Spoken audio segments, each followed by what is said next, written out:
students, welcome back to our next session of living world. हम लोग पिछले session में लिविंग वर्ल्ड के पिछले सेशन में जो भी लिविंग ऑर्गेनिज्म होते हैं उनके जो कैरेक्टर्स होते हैं उनके बारे में स्टडी कर रहे थे या बिल्कुल अच्छी तरह से स्टडी कर भी चुके थे। हमें उम्मीद है कि आप लोगों को अच्छी तरह से समझ में आ गया होगा। चलिए आज हम लोग लिविंग वर्ल्ड की जो बायोडाइवर्सिटी है, बायोडाइवर्सिटी के बारे में कुछ जानते हैं और किस तरह से हम अपने सहूलियत के लिए, अपनी खुद के सहूलियत के लिए आप स्टडी के पर्पज़ से, इंडस्ट्रियल पर्पज़ से, कॉमर्शियल पर्पज़ से, हर एंगल से उसको अपनी सहूलियत के अनुसार से बायोडाइवर्सिटी को जो भी लिविंग ऑर्गेनिज्म है उनको किस तरह से हम क्या करते हैं, उनको अरेंज करते हैं और उसके बारे में कुछ स्टडी करते हैं। सबसे फर्स्ट थिंग बायोडाइवर्सिटी। क्या है बायोडाइवर्सिटी? कुछ समझ में आ रहा है? कुछ पता है कुछ बायोडाइवर्सिटी? हम सभी लोग कहते हैं बायोडाइवर्सिटी जैव विविधता। आप लोग पिछले क्लास में ही पढ़े होंगे 9 क्लास में जैव विविधता। जैव विविधता क्या है? बायोडाइवर्सिटी क्या है? सिंपल सा डेफिनेशन, इस प्लैनेट पे जो भी अर्थ, प्लैनेट दैट मीन्स जो अर्थ है हमारा, इस अर्थ पे जितने भी लिविंग ऑर्गेनिज्म मौजूद हैं, जितने भी लिविंग ऑर्गेनिज्म मौजूद हैं उन सभी को कलेक्टिवली, सभी को एक साथ क्या कहा जाता है? बायोडाइवर्सिटी कहा जाता है। दैट मीन्स क्या कह सकते हैं? Biodiversity. Biodiversity total number and types of living organism present on earth are collectively, एक साथ, कॉल्ड एज बायोडाइवर्सिटी। इस प्लैनेट पे पूरी की पूरी जो अर्थ है, इस अर्थ पर जितने भी लिविंग ऑर्गेनिज्म हैं, चाहे वो जो भी टाइप्स हो, जो भी उनका काउंट हो, उन सभी को एक साथ रखते हुए सभी को कलेक्टिवली क्या कहा जाता है? बायोडाइवर्सिटी। अभी तक बात करें जो भी प्रीवियस शुरुआत से, बिगनिंग से लेकर के जो हमारा जो आदिकाल है उससे लेकर के आज तक जो कह सकते हैं हमारा साइंस जहाँ तक भी एक naked micro organism, unicellular micro organism से लेकर के higher organism, multicellular higher organism तक में लगभग अभी तक 1.7 to 1.8 मिलियन स्पेसीज को क्या किया जा चुका है? सर्च किया जा चुका है, ढूंढा जा चुका है। अभी भी बहुत सारे ऐसे स्पेसीज हैं जिनके बारे में हमें नॉलेज नहीं है, उन सभी पर भी रिसर्च चल रहा है। कहीं पर भी कुछ भी हो सकते हैं, किसी भी हैबिटाट में हो सकते हैं। दैट मीन्स क्या कह सकते हैं? Over 1.7 to 1.8 million of species are known। अभी तक 1.7 to 1.8 मिलियन स्पेसीज का पता लगाया जा चुका है। अभी भी बहुत सारे हैं। अब देखिए ये जो टोटल बायोडाइवर्सिटी है, अब 1.7 to 1.8 मिलियन जो बायोडाइवर्सिटी है उनको कैसे हम कर सकते हैं? जैसे आज हम कहते हैं ना कि हम ही हैं, जैसे कोई इंसान है तो इंसान को क्या, इंसान का एक स्पेसीज है जिसको हम ह्यूमन कहते हैं, आम भाषा में ह्यूमन कहते हैं। और भी दूसरे स्पेसीज है, जैसे एनिमल्स का ही बात करें, cow, dog, rat etcetera. Plant का बात करें तो प्लांट में ही बहुत सारे हैं, बहुत सारे प्लांट, जैसे कुछ फ्लावर्स में ही होगा जैसे मैरीगोल्ड, जैस्मिन एक्सेट्रा एक्सेट्रा। कुछ जो वेजिटेबल्स होगा, वेजिटेबल्स में क्या कह सकते हैं, जैसे टोमेटो होगा, पोटैटो होगा, और भी अदर थिंग्स, फ्रूट्स भी होगा। कुछ लोअर कैटेगरी के प्लांट्स होगा, हर्ब्स, श्रब्स, और कुछ एंजियोस्पर्मिक प्लांट, कुछ जिम्नोस्पर्मिक प्लांट, हायर लेवल तक भी जो भी प्लांट होते हैं। दैट मीन्स एक स्मॉलर लेवल का ये यूनिसेलुलर से लेकर के मल्टी सेलुलर ऑर्गेनिज्म तक जो भी है उनके लिए हम कैसे जानते हैं?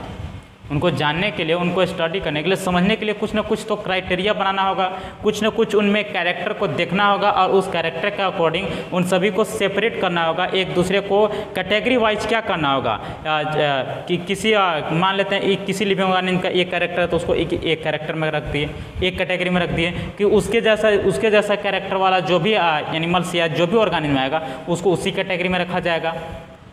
या फिर दूसरे कैरेक्टर वाले को जो ऑर्गेनिज्म होंगे उनको दूसरे कैरेक्टर में रखा जाएगा, कोई और कैरेक्टर वाले जो ऑर्गेनिज्म हैं उनको किसी और कैटेगरी में रखा जाएगा। इस तरह से एक हमारा एक स्टैंडर्ड बेस होगा, स्टैंडर्ड कैरेक्टर का बेस होगा और उसी बेस पर क्या करते हैं हम सभी को एक दूसरे को क्या करते हैं कैटेगराइज करते हैं और सभी को कैटेगरी के अकॉर्डिंग क्या करते हैं काउंट करते हैं और उसी काउंट के अकॉर्डिंग कह सकते हैं कि 1.7 to 1.8 मिलियन ऑफ स्पेसीज क्या किए जा चुके हैं, अभी तक नोन है। अब देखिए एक टर्म आता है टैक्सोनॉमी। टैक्सोनॉमी है क्या? देखिए टैक्सोनॉमी अपने आप में एक कह सकते हैं एक ब्रांच भी कह सकते हैं, उसको एक ब्रांच भी कह सकते हैं। ये अपने आप में एक प्रोसेस है, अपने आप में क्या है एक प्रोसेस है, प्रिंसिपल है, प्रोसेस है, जिससे में हम क्या कहते हैं कि किसी भी ऑर्गेनिज्म है उस ऑर्गेनिज्म के बारे में उसका आइडेंटिफिकेशन करते हैं। दैट मीन्स उसका क्या कैरेक्टर है, उसका क्या कैरेक्टर है, उस कैरेक्टर से उसको आइडेंटिफाई करते हैं, उसका एक स्पेशल नाम देते हैं और उसको क्या करते हैं किसी स्पेशल क्लास के अंदर उसको उसके कैरेक्टर के अकॉर्डिंग उसको क्लासीफाई करते हैं। और वो भी किसके साथ, वो टोटल का टोटल एक इकोलॉजिकल रिलेशनशिप, इकोलॉजिकल जो इंफॉर्मेशन है इंफॉर्मेशन को निकालते हैं और उस इंफॉर्मेशन को निकाल करके उसके जैसे जो भी कैटेगरी वाले जो भी ऑर्गेनिज्म होंगे उनको उसके साथ क्या करते हैं हम उसको असाइन करते हैं, एक साथ रखते हैं। तो यही जो पूरा का पूरा जो कंप्लीट प्रोसेस है, जो कंप्लीट जो टर्म हम लोग यूज कर रहे हैं इसी को क्या कहा जाता है taxonomy. That is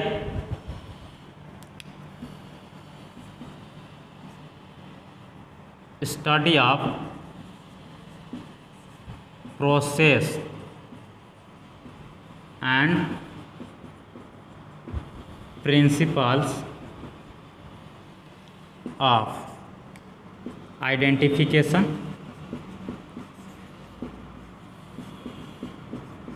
nomenclature, process and principle of identification, nomenclature and classification of an organism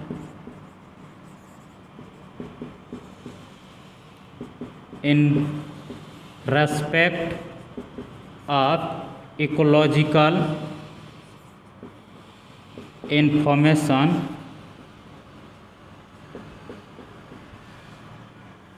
are called as taxonomy. ये हमारा क्या टैक्सोनॉमी। देखिए तो हमारे पास 3 टर्म आ रहे हैं, आइडेंटिफिकेशन, नॉमेनक्लेचर, क्लासिफिकेशन। इन 3 टर्म को भी देख लेते हैं कि ये जो टर्म है ये टर्म क्या है। फर्स्ट टर्म क्या है हमारा आइडेंटिफिकेशन,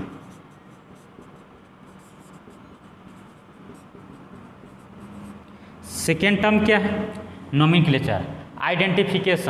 आइडेंटिफिकेशन दैट मीन्स कहने का मतलब जैसे ये पेन है, ये एक मार्कर है तो इसको मार्कर कैसे कह सकते हैं कि अगर इसी के जैसा कोई और पेन ले आते हैं या कोई और मार्कर कहीं से ले आते हैं उधर से मान लेते हैं कहीं और से मार्केट से ही ले आते हैं तो उसको हम कैसे आइडेंटिफाई करेंगे कि वो वास्तव में मार्कर ही है या और कुछ है।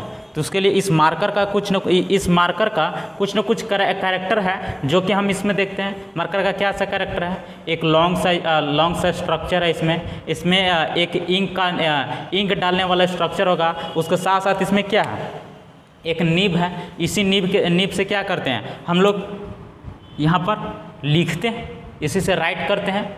दैट मीन्स इसका एक कैरेक्टर हो गया।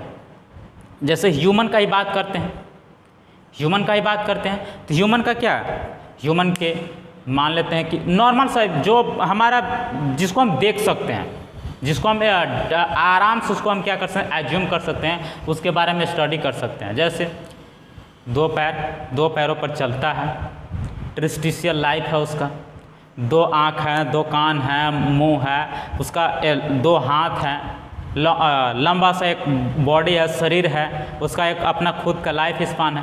ये हमारा क्या एक कह सकते हैं कि एक किसी भी ऑर्गेनिज्म का एक क्या उसका कैरेक्टर है, और उस कैरेक्टर के अकॉर्डिंग क्या कह सकते हैं, उसको आइडेंटिफाई कर रहे हैं। अब वही अगर किसी इंसान के सामने, किसी ह्यूमन के सामने किसी एनिमल को ले आते हैं, जैसे कोई गोट को ले आते हैं, कोई बकरी को ले आते हैं।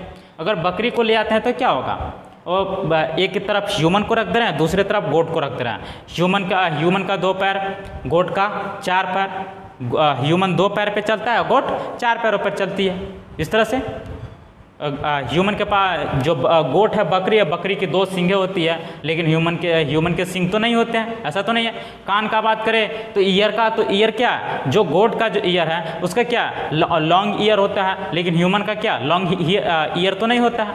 उसी तरह से और भी स्ट्रक्चर है, उसके ऊपर हेयरी स्ट्रक्चर, कम्प्लीटली एकदम हेयर से उसका पूरा का पूरा बॉडी कवर्ड होता है। बट पूरा हमारा जो ह्यूमन का जो बॉडी है क्या कम्प्लीटली हेयर से कवर्ड होता है, नहीं, पार्शियली हेयर से कवर्ड होता है। उसी तरह से वो जो अगर हम फूड का बात करें तो क्या प्योर हर्बीवोरस जो गोट है प्योर हर्बीवोरस है। बट अगर हम ह्यूमन का बात करें तो हर्बीवोरस भी हर्बीवोरस शाकाहारी भी हो सकता है, मांसाहारी भी हो सकता है, सर्वाहारी हो सकता है। बट अगर गॉड का बात करें तो क्या हर्बीवोरस। तो इसी तरह का क्या है, एक तरह का क्या है, ये एक स्पेशल कैरेक्टर है जिसके अकॉर्डिंग क्या कर रहे हैं हम किसी ह्यूमन को, एक ह्यूमन है, ह्यूमन को एक तरफ कर रहे हैं और गॉड को दूसरी तरफ कर रहे हैं। उसी तरह से कोई और भी ऑर्गेनिज्म आ जाएंगे तो उनको भी क्या करेंगे हम लोग अलग अलग कैटेगरी में क्या करेंगे, उसको हम बांट लेंगे। अंडरस्टैंड। तो इसको क्या कर रहे हैं हम लोग, आइडेंटिफिकेशन, दैट इज कैरेक्टर्स। और वो भी कैसा कैरेक्टर्स, जो ऑब्जर्वेबल कैरेक्टर होगा, ऑब्जर्वेबल characters by which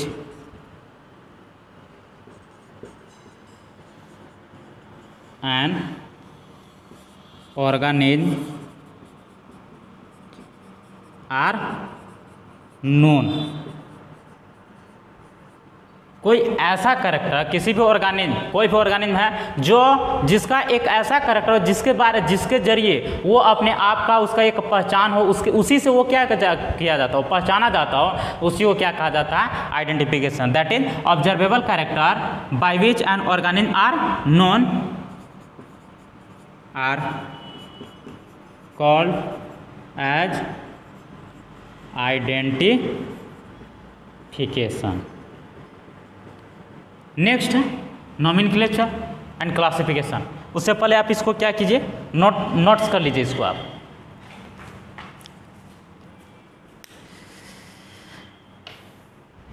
चलिए अब हम लोग देखते हैं, अभी हम लोग क्या देखें, आइडेंटिफिकेशन, कि किसी भी ऑर्गेनिज्म का कुछ ऐसा कैरेक्टर, कुछ ऐसा ऑब्जर्वेबल कैरेक्टर जिसके जरिए वो जाना जाता हो, जिसके जरिए वो पहचाना जाता हो, रिकॉग्नाइज किया जाता हो, जिसके जरिए वो रिकॉग्नाइज किया जाता हो, दूसरे ऑर्गेनिज्म से क्या कर सकते हैं, उसको सेपरेट कर सकते हैं उस आइडेंटिटी, उस कैरेक्टर के जरिए। तो उसको क्या कहते हैं, उसको हम लोग उसका आइडेंटिफिकेशन। अब हम लोग क्या देख रहे हैं, नॉमेनक्लेचर।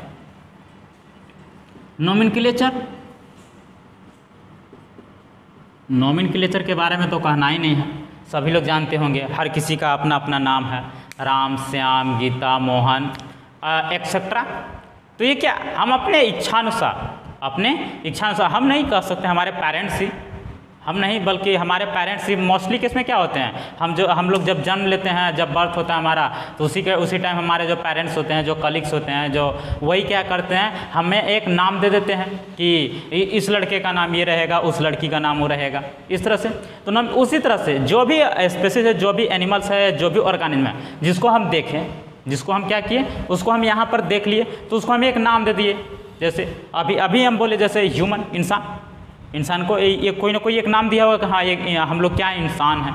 गाय, किसी को कोई गाय देखा होगा तो कोई ने उसको गाय नाम दिया होगा, कोई बकरी को देखा होगा तो बकरी। लेकिन ये भी तो हो सकता है कि दुनिया में बहुत सारी लैंग्वेजेज हैं, बहुत सारी भाषाएं हैं, तो कोई क्या है, कोई इंग्लिश बोलने वाला आ गया, कोई चाइनीज़ लैंग्वेज बोलने वाला आ गया, कोई हिंदी लैंग्वेज बोलने वाला आ गया, इस तरह से हो सकता है। और बहुत सारे ऐसे भाषा, हजारों हजार भाषाएं, तो हर भाषा में हर किसी ऑर्गेनिज्म उसको बोलने के लिए, रिप्रेजेंट करने के लिए अलग अलग वर्ड होगा। तो क्या एक दूसरे के बीच अगर हम बात करें, कोई एक हिंदी भाषी वाला आ जाए, कोई अंग्रेजी भाषा वाला आ जाए, तो दोनों एक दूसरे को किसी एक ही पर्टिकुलर ऑर्गेनिज्म को अगर डिनोट करना हो तो नहीं डिनोट कर पाएंगे, उसके बारे में बात नहीं कर पाएंगे। क्यों? क्योंकि इंग्लिश लैंग्वेज में उसी ऑर्गेनिज्म को कोई और नाम है, और हिंदी लैंग्वेज में उसी का कोई और नाम, बांग्ला लैंग्वेज में किसी और उसी ऑर्गेनिज्म का कोई और नाम, रोमन लैंग्वेज में उसी का क्या कह सकते हैं, कोई और नामिंग है। इसी तरह से तो उसके लिए क्या किया गया, एक यूनिवर्सल इंटरनेशनल नेमिंग सिस्टम को डेवलप किया गया। तो किसी भी ऑर्गेनिज्म का एक स्पेशल नाम प्रोवाइड करना, और वो भी किसके अकॉर्डिंग, किसके बेस पे, यूनिवर्सल इंटरनेशनल रूल्स और रेगुलेशन के according. That is process of providing an special name for organism on the basis of international scientific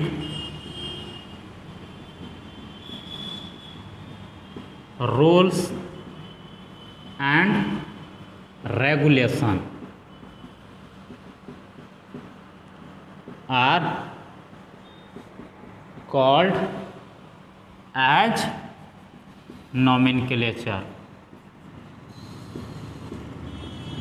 इसी को क्या कहा जाता है, किसी भी ऑर्गेनिज्म का इंटरनेशनल साइंटिफिक रूल्स और रेगुलेशन के अकॉर्डिंग हम उसको एक स्पेशल नाम दे रहे हैं, उसी स्पेशल नाम को क्या कहा जाता है, नॉमेनक्लेचर। और ये जो नाम होगा, इस नाम के जरिए वह पूरी दुनिया में जाना जाएगा, चाहे वह किसी भी कंट्री का, चाहे वो इंडिया, चाहे वो ईस्टर्न कंट्री का हो, वेस्टर्न कंट्री का हो, साउथर्न, नॉर्थर्न, कहीं का भी, किसी भी रीजन का हो, वो उसी नाम से उस ऑर्गेनिज्म को क्या करता है, जानता है। एक अपने लैंग्वेज के साथ साथ वो जो नाम होगा, उस नाम को क्या करेगा, सभी लोग उस नाम से उस ऑर्गेनिज्म को क्या करते हैं, जानते हैं। उसके बारे में ये जो नेमिंग सिस्टम है, इसके बारे में भी हम लोग आगे स्टडी करेंगे। लेकिन उससे पहले हमारा एक और टर्म है जिसको हम कह रहे हैं क्लासिफिकेशन। चलिए क्लासिफिकेशन को भी देखते हैं। क्या है क्लासिफिकेशन?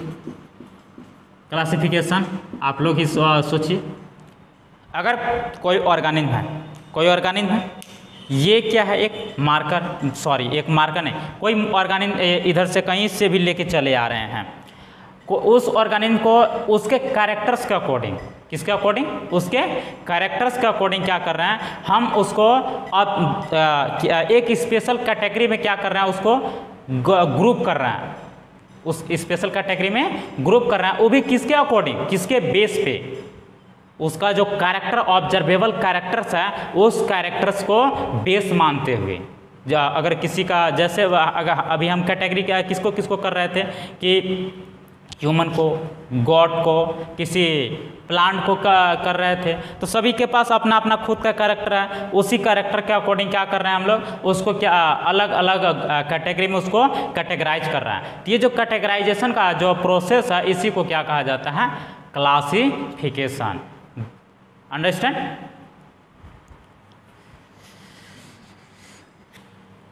हाँ, तो चलिए हम अब लोग लिख लेते हैं classification.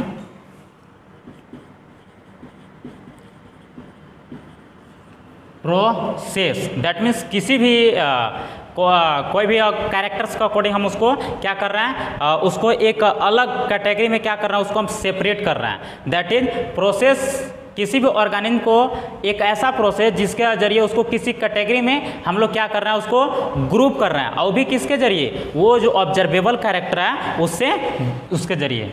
Process of grouping living organism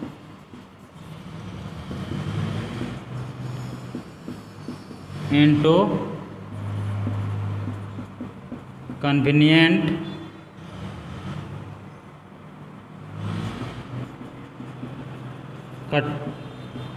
category on the basis of observable character are called as classification. और एक इम्पॉर्टेंट चीज़ और कि ये जो इसका जो हर एक जो क्लास होगा, जो एक एक करके क्लास जो हम बांटेंगे उसको क्या कहा जाता है? टैक्सा। क्या कहा जाता है? Taxa. Each category of this classification are known as taxa। Understand? इसको आप नोट्स कर लीजिए। अब नोट्स करने के बाद हम लोग देखेंगे एक और स्पेशल टर्म आता है सिस्टमैटिक्स और नियो सिस्टमैटिक्स। आप लोग नोट्स कर लिए होंगे इसको। चलिए, सिस्टमैटिक्स और नियो सिस्टमैटिक्स। सिस्टमैटिक्स और नियो सिस्टमैटिक्स है क्या? ये रिलेटेड टर्म्स हैं, इसके बारे में थोड़ा सा। ये कुछ नहीं, सिस्टमैटिक्स किसी भी बायोडाइवर्सिटी है उसको स्टडी करना ही है, बट किस रेस्पेक्ट में? That is study of biodiversity. Study of biodiversity in respect of morphological information. That means कोई भी ऑर्गेनिज्म है, कोई भी बायोडाइवर्सिटी है, उस बायोडाइवर्सिटी में उसका जो भी ऑर्गेनिज्म है उसका मॉर्फोलॉजिकल अपीयरेंस, उसी के इंफॉर्मेशन को स्टडी करना ही क्या कहलाता है? सिस्टमैटिक्स कहलाता है। बट नियो सिस्टमैटिक्स, ये जो नियो सिस्टमैटिक्स टर्म्स है इसको जूलियन हक्सले साहब जैसे कि इसको डिस्क्राइब किए थे और लाए थे, इसको प्रपोज किए थे 1941 में। और इसके बारे में देखिए क्या किए थे। इसी में ये जो सिस्टमैटिक्स है इसी में कुछ जोड़े थे, कुछ टर्म जोड़े थे। देखिए, इकोलॉजिकल, इवोल्यूशनरी और genetical relationship.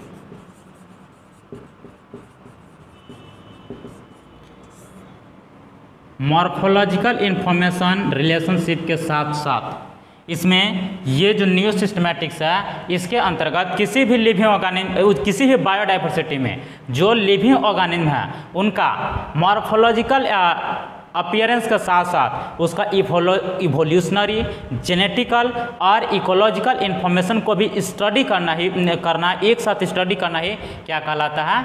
Neo systematics. That is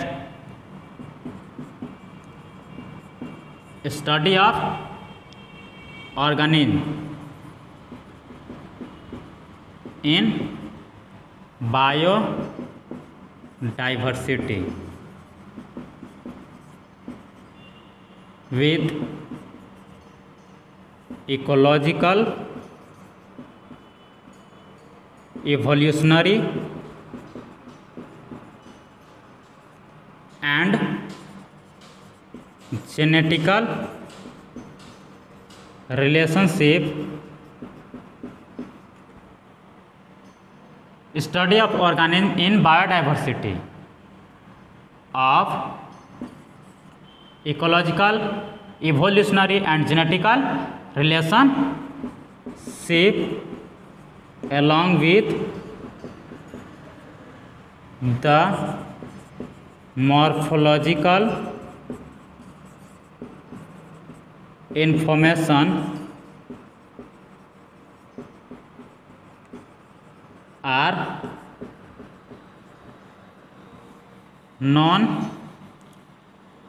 as नियोसिस्टेमैटिक्स। और ये जो नियोसिस्टेमैटिक्स का जो टर्म है, इस टर्म को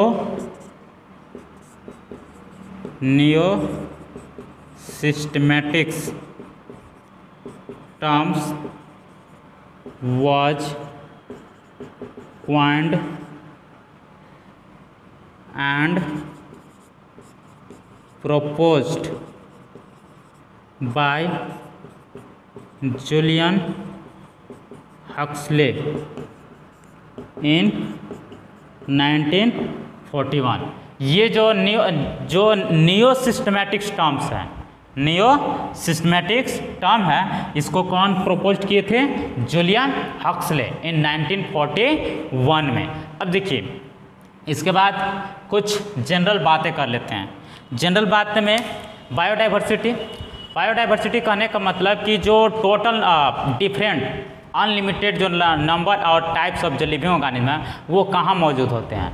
तो मैक्सिमम नंबर सदाबहार वर्षावन आप लोग पढ़े होंगे, लगभग 8 या 9 क्लास की जो साइंस बुक है, विज्ञान किताबें हैं, उनमें नाम पढ़े होंगे सदाबहार वर्षावन। तो जो सदाबहार वर्षावन है उसमें क्या होते हैं, लगभग हमेशा लगभग कुछ इंटरवल पर उसमें बारिश होते हैं, वर्षों भर क्या होते रहते हैं, बारिश होती रहती है। इसलिए वहाँ का जो टेम्परेचर है, जो ह्यूमिडिटी है, जो क्या कह सकते इन्वायरमेंट कांस्टेंट रहता है, लगभग क्या रहता है, कांस्टेंट रहता है, जिसकी वजह से वहाँ पर क्या होता है, हमेशा पेड़ पौधे या फिर जो भी लिविंग ऑर्गेनिज्म है हमेशा वहाँ पर फलते फूलते रहते हैं। इसीलिए जो ट्रॉपिकल रेन फॉरेस्ट एरिया है उसमें क्या होते हैं, मैक्सिमम नंबर ऑफ बायोडाइवर्सिटी होती है, मैक्सिमम बायोडाइवर्सिटी वहाँ पर होती है।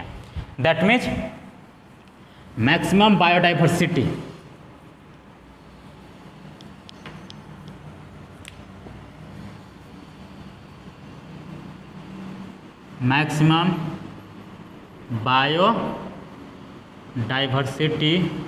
are found in tropical rain forest area, tropical rain forest area. और second maximum biodiversity are found in coral reefs. ये कोरल रीफ्स है क्या? कोरल रीफ्स किस क्षेत्र को कहा जाता है? समुद्र का नाम सुने हैं? ओशन, महासागर। जो महासागर जो एक्वाटिक रीजन है, जो महासागर में जो पानी होता है, समुद्र का जो पानी, खरा पानी, उसके अंदर जो आप लोग नाम सुने होंगे, लाल सागर, ब्लू सागर, रेड टाइड, वहाँ पर जो एक्वाटिक रीजन है आज तक ये पता नहीं लगाया जा सका है कि समुद्र कितना गहरा है। अब सोचिए कि समुद्र कितना गहरा है, उसकी गहराई को, एग्जैक्ट गहराई को अभी तक नहीं पता लगाया गया है। तो सोचिए कि वो उसमें कितने पानी होंगे, और उसके इंटरनल एरिया में जो इंटरनल रीजन है, वो जो डीप रीजन, जो अंदर वाला रीजन है, उसमें कौन कौन से जीव होंगे और कितने तरह के उसमें बायोडाइवर्सिटी होगी, अभी तक उसका कोई अता पता नहीं है। कुछ का अता पता है, लेकिन बहुत सारे जो डीप रीजन है, डीप रीजन का कोई अता पता है ही नहीं। इसलिए सेकेंड मैक्सिमम बायोडाइवर्सिटी कहाँ पर होता है? यही कोरल रीफ्स वाले एरिया में, दैट इज महासागरों का समुद्री एरिया जिसमें एक्वाटिक लाइफ है, उसमें पाया जाता है। तो आप लोग इतना नोट्स कर लीजिए। चलिए, आप लोग नोट्स कर लिए होंगे। अब इतना नोट्स करने के बाद अब हम लोग स्टडी करेंगे नोमेनक्लेचर सिस्टम, जो हम लोग आइडेंटिफिकेशन, क्लासिफिकेशन और नोमेनक्लेचर। आइडेंटिफिकेशन तो हम लोग नॉर्मली कर लेंगे आराम से कि किसी के बारे में कैरेक्टर को देखेंगे उसको आइडेंटिफाई कर लिए। नोमेनक्लेचर स्पेशल नाम प्रोवाइड करना है। क्लासिफिकेशन उसके कैरेक्टर्स के अकॉर्डिंग उसको कैटेगराइज करना है। तो पहले हम लोग नोमेनक्लेचर देख लेते हैं, इसके बाद क्लासिफिकेशन देखेंगे। तो नोमेनक्लेचर क्या है? नोमेनक्लेचर को भी हम लोग अगले जो सेशन है उसमें क्या करेंगे, बहुत ही अच्छी तरह से एक्सप्लेन करेंगे। लेकिन उसके बारे में थोड़ा सा जान लीजिए कि दो तरह का नेमिंग सिस्टम होता है, यूनिवर्सली एक्सेप्टेड है, बाइनोमियल नोमेनक्लेचर सिस्टम और ट्राइनोमियल नोमेनक्लेचर सिस्टम। बाइनोमियल में क्या होते हैं, दो वर्ड्स आएंगे। बाइनोमियल नोमेनक्लेचर में एक किसी भी ऑर्गेनिज्म को नाम देने के लिए उसके लिए दो कंपोनेंट आएंगे कि नाम के में दो कंपोनेंट, और ट्राइनोमियल नेमिंग सिस्टम में उसमें तीन कंपोनेंट आएंगे। ये कहाँ कहाँ आता है, जैसे कि कोई ऑर्गेनिज्म है, उसका नॉर्मल ऑर्गेनिज्म है, कोई स्पीसीज है, तो उसके लिए दो कंपोनेंट आएंगे। लेकिन कोई ऐसा स्पीसीज है जिसमें क्या हो जाएगा कि उसमें बहुत सारी वैरायटीज आ रही हैं, बहुत सारी क्या आ जा रहे हैं, वैरायटीज आ रहा है उसी स्पीसीज में, तो उसके लिए क्या आ जाएगा, ट्राइनोमियल नेमिंग सिस्टम आ जाएगा, ट्राइनोमियल नोमेनक्लेचर सिस्टम। तो ये जो binomial naming system, trinomial naming system, ये हम लोग अगले सेशन में, अगले जो लेक्चर होगा उसमें स्टडी करेंगे। तो आज के लिए इतना ही, धन्यवाद। इस